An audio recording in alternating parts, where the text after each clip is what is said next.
Hello बच्चों।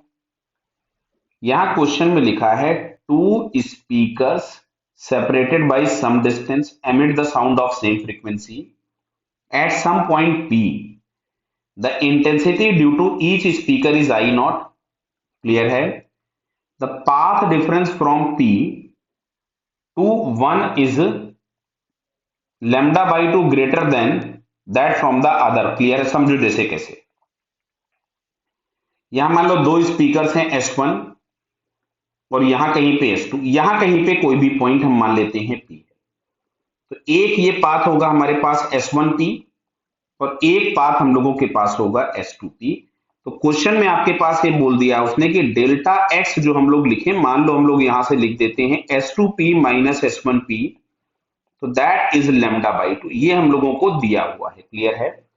Greater than, ठीक है, फ्रॉम द अदर स्पीकर। अब पूछा है what is the intensity at P if the speakers are coherent and in the same phase. तो ये पहले वाले पार्ट को अगर हम लोग सॉल्व करें तो देखिए इंटेंसिटी का जो रिलेशन होता है, जनरल रिलेशन, वो पहले मैं आपके पास लिख देता हूं, फिर हम लोग यहाँ पे वैल्यूज निकालेंगे। तो जो इंटेंसिटी का जनरल रिलेशन हम लोग लिखते हैं, रिजल्टेंट इंटेंसिटी, उसको हम लोग लिखते हैं I1 plus I2 plus 2 under root I1 I2 cos of phi. अगर ये दोनों कोहेरेंट सोर्स दिए हुए हैं तो ये हो जाएगा I not plus 2I0 cos five. Clear. तो यहां से हम इसको लिख सकते थे 2I0 plus 2I0 cos five. अब ये जो फाइव हम लोगों के पास होता है ये फेज डिफरेंस होता है, और फेज डिफरेंस हम लोग फाइंड करते हैं पाथ डिफरेंस के टर्म्स में। किसमें? पाथ डिफरेंस के टर्म्स में। तो यहां से ए हम लोग निकालते हैं। तो सबसे पहले अगर हमने लिखा डेल्टा फाइव, तो delta phi is equal to 2 pi by lambda times delta x, और डेल्टा एक्स दिया था लेमडा बाई टू। तो पाथ डिफरेंस बटा आ गया पाई। कितना आ गया? सॉरी, फेज डिफरेंस कितना आ गया? पाई। अभी खैर हम लोगों को इतनी देर में समझ में आ गया होगा कि अब इसको हम लोग लिखेंगे 2I0 plus 2I0 cos of पाई। तो कॉस पाई होगा -1, तो ये फाइनल आंसर आपको मिल जाएगा 0। मतलब resultant intensity for this case is 0। ये पहला वाला ऑप्शन सॉल्व हो गया।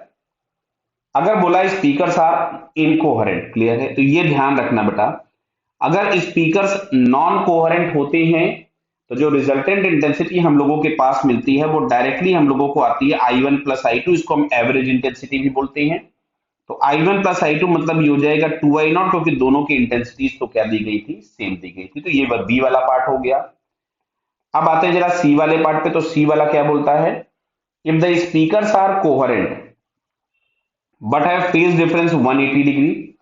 तो देखिए यहाँ पे, अब यहाँ पे दो चीजों की वजह से फेज डिफरेंस आएगा। क्यों? एक तो ये पाथ डिफरेंस की वजह से, और दूसरा हमारे पास ये जो इनमें खुद में पहले से एक फेज डिफरेंस है उसकी वजह से। तो अब देखो यहां से जो हम लोगों को डेल्टा फाइव मिलेगा उसको हम लोग यहां से लिखेंगे five one plus minus five. तो फाइव वन हमको पाई दिया था। अच्छा, दूसरा वाला भी अगर हमने पाई ले लिया तो ये मिल जाएगा 2 पाई, और अगर हम लिख देते हैं मान लो निगेटिव साइन तो मिल जाएगा 0। मतलब जो फेज डिफरेंस होगा वो या तो 0 होगा और या हम लोगों के पास क्या होगा? पाई होगा। तो आई रिजल्टेंट इज इक्वल्स टू मिलेगा 2I0 plus 2I0 cos five. बटा हमको समझ में आ रहा, फाइव की जगह हम 0 पुट करें चाहे फाइव की जगह हम 2 पाई पुट करें, दोनों केस में कॉस फाइव आपको 1 मिलने वाला है। जब दोनों ही केसेस में 1 मिलने वाला है तो ये फाइनल आंसर हम लोगों के पास हो जाएगा 4I0। क्या बेटा क्लियर होता है? तो रिजल्टेंट इंटेंसिटी थर्ड केस में हम लोगों को मिल जाएगी 4I0। नेक्स्ट देखते हैं। अच्छा, तीन ही केस थे तो तीन डिफरेंट आपके पास सिचुएशंस में ये आंसर मिलेंगे। क्लियर है बेटा? Okay, all the best.